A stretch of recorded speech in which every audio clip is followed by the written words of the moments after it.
Hi, my name's Steve Wentz. I work for Omnitech Automation, an automated solutions provider in Emmaus, Pennsylvania.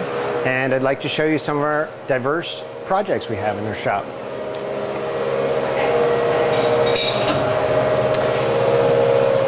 This is Matt Wagner, one of our designers, and he's going to talk to you about a project we have. This is a winding device we did for a medical device customer. It's all servo driven, electronically canned. You'll see as it starts to run here, due to the flat nature of the processing rack we're winding to, the rate at which it pulls material off of the spool is not consistent. So what we did was to write an electronic cam profile to perfectly match the take-up rate on the winding rack to the take-off rate of the spool. And you can see our dancing arm is very steady, even though there's a lot of changes in material speed. And there's also an analog feedback on the dance arm, so in real time we're tuning up our cam profile to get optimal winding results.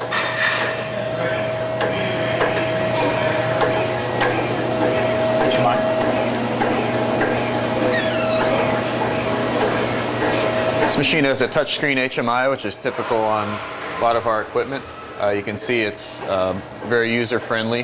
It's very intuitive. We have operator directions on the screen.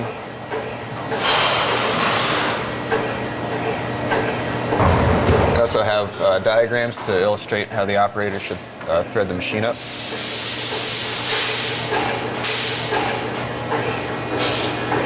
This whole machine was done in-house at Omnitech, from quoting to design, fabrication, wiring, programming. Everything you see here was manufactured by us, and we're a turnkey provider, so we do everything from the conceptual design to delivering a finished machine out the door. Okay, the next piece of equipment I'd like to show you is for manufacturing, assembling electromechanical tubing parts. You can see this machine actually runs 12 different products with 3 different sizes, 1 inch, 3/4, and 1/2 inch size. The machine has 5 feeder bowls on it, and it's a fully automated piece of equipment. It also has a light curtain for operator interface if necessary for specific product configurations. The machine is built on a CDS chassis, which is a fully mechanical chassis tied together, tying the dial and the pick and places together. You can see the quick change nests in the dial plate here, showing the 3 different sizes. The machine runs in a clockwise orientation, has several vision systems and servo drives to control the threading operation and threading distances. Again, a color touchscreen HMI and a vision monitor to show the vision results. Machine's fully guarded in robot units, extruded aluminum, and as you can see, it's very high quality, very nicely done. Machine has 5 feeder bowls on it, feeding different parts with quick changeover tracks and tooling in the feeder bowl, and hoppers for additional capacity to extend the runtime of the machine. If we come over this way, excuse me, Steve. Yep, we have, you can see the quality of our wiring job. Actually, Steve did a lot of this machine, very high quality, very nicely done. Everything's labeled and everything's protected, circuit breakers and all the proper relays and equipment in the box. We separate our voltages between our high voltage, anything over 120, and then our lower voltage control cabinets, which contain the PLC and other mechanisms, gripper, controllers, things like that. This machine has 6 electronic grippers on it to automatically change over for different part sizes. And also, we use state-of-the-art safety equipment on our machines to conform with ANSI and OSHA and even some CE standards. Moving along, we have another piece of equipment over here. This is a shielding ring manufacturing machine, and basically what this does, you can see, runs a variety of different sizes here. 9 different sizes, and what it does is it basically forms a ring and takes, forms a ring and then crimps and tests the ring integrity, utilizing these two straps here incoming in the machine. There's the strap material, which forms the ring itself once cut off, and then also a clip strap, which contains the clips, the very tiny clips that go in, that the ring fits into and is crimped. You can see this is the incoming strap material, and on the other side of the machine we have the other material coming in from the clip material. They meet inside the machine. We developed a ring forming head. It's a two-headed device for maximum production capacity. We needed to meet the customer's requirements for rate of manufacture to meet their production requirements. You can see there's a die set, two double ring forming heads, and then a clip die set and a clip dial, which transports the clips around to bring the clips in position for the formed rings, which come on here.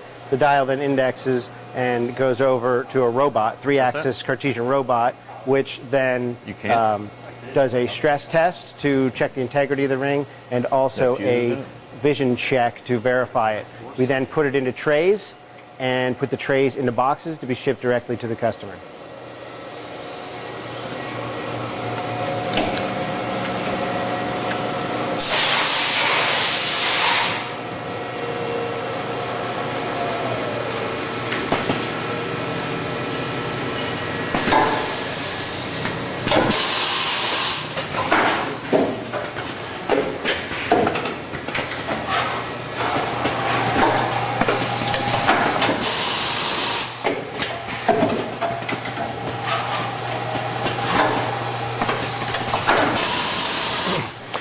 Over here we have a machine that's in the middle of the assembly process, almost to debug, and this machine produces parts for the battery industry and actually produces a vent mechanism.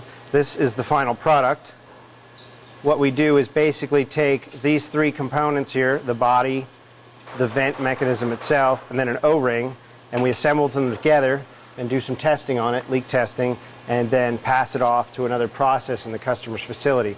This actually is the number 7 machine that we built for this company, and we actually designed this back in 1992, and what we've done is managed to keep the machine in basically similar configuration to maximize the customer's part usage.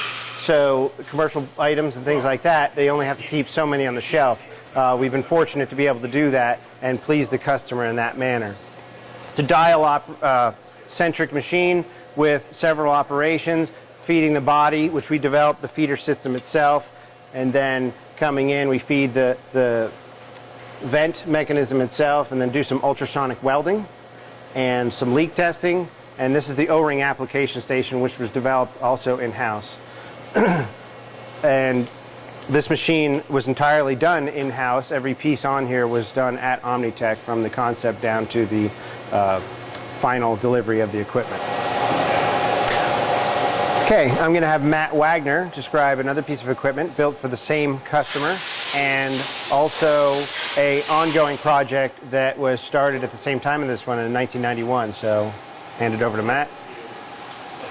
This machine is another battery machine. It's a sister machine to what Steve just showed you, and this is the product right here. It's a battery vent, and what our machine does is it picks and places this diaphragm into the valve body, then it places the valve lid on the valve body, ultrasonically welds them, and separates them into good and bad bins. You can see the machine. Also, this is the 6th generation. And as Steve mentioned, we've been building these for quite a while, and these run 24 hours a day, 3 shifts a day, 7 days a week, and some of them have been there for 10 plus years now, and the customers had very good luck with them. So you can see some of the key components in here are similar to the previous machine that Steve showed you. Again, dial based. We have one of our own proprietary feeders, a step feeder that we build that's feeding the valve bodies. And over on this end, this particular machine has 2 vibratory bowl feeders also. which we use quite a bit. They're used here to feed the valve diaphragm and the lid.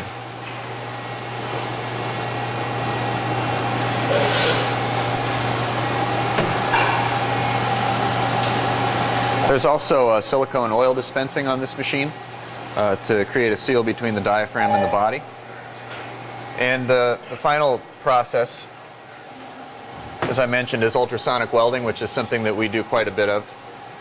We have a good comfort level and a good relationship with our ultrasonic welder manufacturers, so especially in battery applications, it's something that we've done quite a bit.